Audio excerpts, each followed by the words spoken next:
2023년 5월 30일 화요일입니다. 오늘 예수님의 친언 307번째 꼭지는 마태복음 17장 9절에서 13절까지의 말씀입니다. 먼저 말씀을 함께 읽어보십니다. 그들이 산에서 내려올 때에 예수께서 명하여 이르시되 인자가 죽은 자 가운데서 살아나기 전에는 본 것을 아무에게도 이르지 말라 하시니 제자들이 물어 이르되 그러면 어찌하여 서기관들이 엘리야가 먼저 와야 하리라 하나이까. 예수께서 대답하여 이르시되 엘리야가 과연 먼저 와서 모든 이 일을 회복하리라. 내가 너희에게 말하노니 엘리야가 이미 왔으되 사람들이 알지 못하고 임의로 대우하였도다. 인자도 이와 같이 그들에게 고난을 받으리라 하시니 그제야 제자들이 예수께서 말씀하신 것이 세례 요한인 줄을 깨달으니라. 아멘.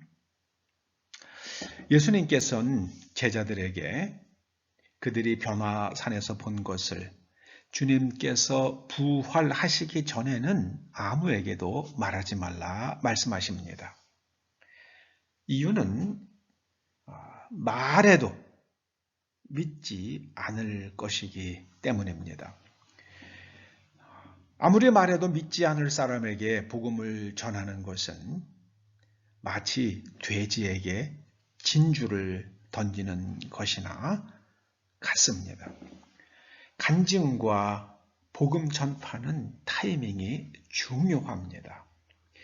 요나가 니느웨에 가서 40일이 지나면 니느웨가 무너지리라 선포했습니다. 요나의 말을 듣고 니느웨 사람들이 작은 자로부터 임금에 이르기까지 모두가 회개했습니다.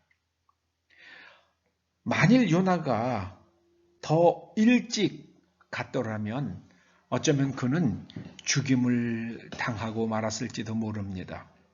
하나님께서는 역사를 주관하시며 가장 적절한 타이밍을 아십니다.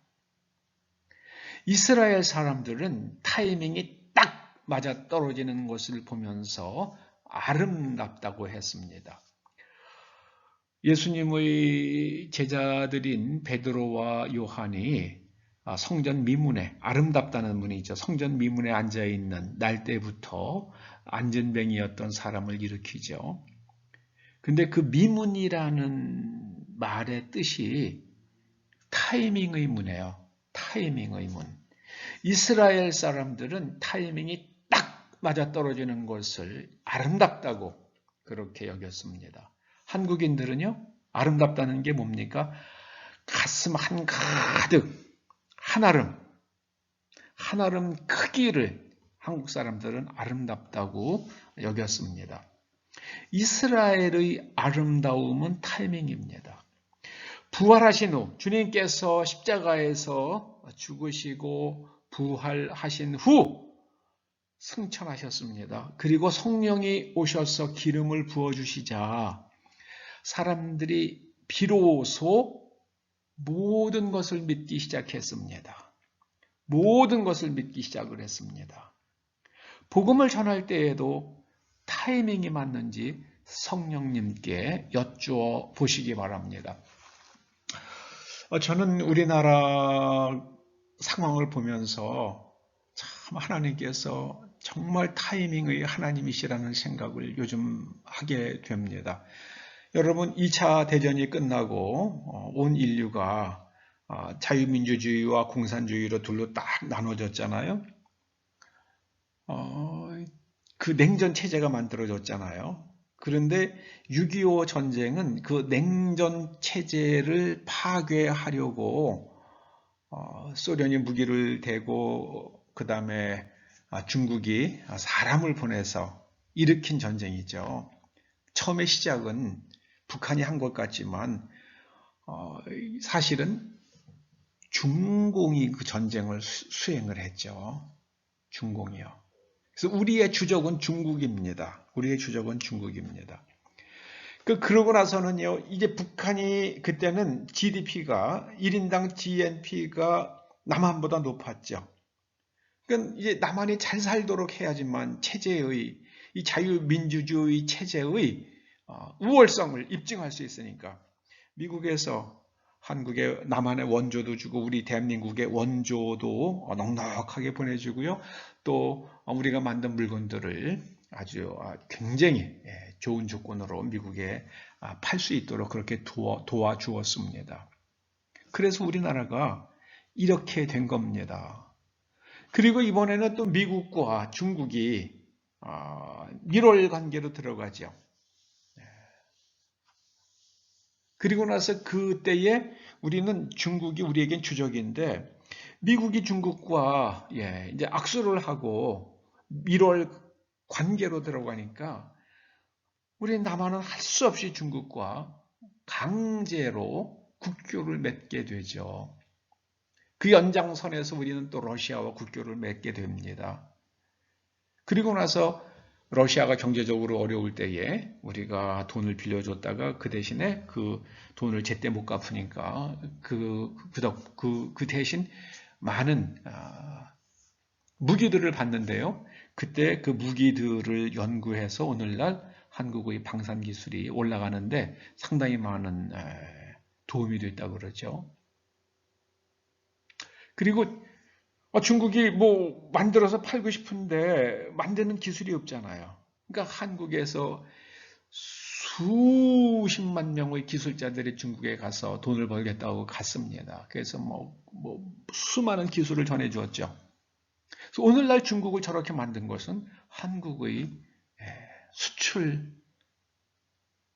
수출을 중심의 기업들입니다. 중소기업들, 대기업들 다요. 정말 크게 도와줬습니다. 근데 중국 사람들이 지들이 잘나서 그런 줄 알아요. 아는 사람은 알아요, 중국 사람들이요. 아는 사람은 압니다. 제대로 교육 못 받은 젊은 사람들이 문제죠. 자, 그런데 요즘에 이제 다시 또 미국과 중국의 관계가 멀어지면서 특히 우크라 전쟁이 나고요. 그 다음에 코로나19 그거로 인해서 한국의 국격이 어마어마하게 올라갔죠. 어마어마하게 올라갔습니다. 앞으로 저는 한국이 세계에서 가장 중요한 나라로 대접받는 시대가 열릴 것이라고 생각을 합니다. 특히 전기 자동차용 배터리요. 그리고 그 많은 기술들이 한국에서 쏟아져 나올 것입니다. 중국 저 허당입니다. 남의 기술 훔쳐서 그렇게 하는 거죠. 자기네들 기술 개발할 수 있는 그런 마인드들이 없어요. 두고 보십시오. 이제 한국이 세계를 주도하는 그런 시대가 열려질 것입니다. 남의 기술을 훔쳐서 하다 보니까는요, 제대로 하지를 못해요. 그냥 99% 비슷한데 맨 나중에 1%, 2% 차이에서 엄청난 미스테이크들이 나올 겁니다. 그러니까 중국산 배터리들이 그냥 펑펑 터지잖아요. 그리고 또 휴대전화도 그렇고 그게 다 그냥 자기네들이 기술을 개발한 것이 아니기 때문입니다. 그냥 훔쳐서 하다 보니까 그렇게 된 거지요. 여러분, 하나님께서 이 한국이란 나라를 왜 이렇게 키워주시는지 모르겠어요. 그래서 우리가 해야 될 일은요, 하나님의 타이밍을 계속 여쭤보는 겁니다. 복음 전파도 간증도 타이밍이 있습니다. 그래서 우리가 언제나 주님의 말씀에 귀를 기울이고요. 하나님 말씀 앞에 순종해서 이 나라 백성들이 정말 하나님 보시기에 의의 백성들이 되면 하나님께서 이 나라 백성들을 통해서 복음을 전하게 하시려고요. 우리를 많이 도와주실 것입니다. 올여름에 태풍이 오고 비가 많이 올 거라 그러는데요. 저는 요즘에 기도하고 있습니다. 이 땅이 감당할 만큼만 비를 허락하시고요. 그 이상은 다 우리에게 오지 않도록 해주십시오 하고 기도하고 있습니다. 중국이요, 삼령을 까지 깨워가지고 논밭을 만든다고 그러는데요. 저 올여름에 아마 작년처럼 비가 오면은 중국 난리도 아닐 겁니다. 그 밀려 내려온 토사 때문에요. 강들이 하상이 높아져서 나중에 다 범람하고 난리 날 겁니다. 여러분, 하나님의 나라에서 가장 중요한 것, 간증과 복음 전파에서 중요한 것은 타이밍입니다. 타이밍. 기도하시죠. 아버지 하나님, 저희가 하나님께서 일하시는 것을 잘 관찰하면서 하나님께서 어떤 타이밍을 잡고 계시는지 하나님의 뜻에 잘 반응할 수 있는 지혜로운 크리스천들 그리고 이 민족들 되게 하여 주시옵소서. 예수님의 이름으로 기도드립니다. 아멘.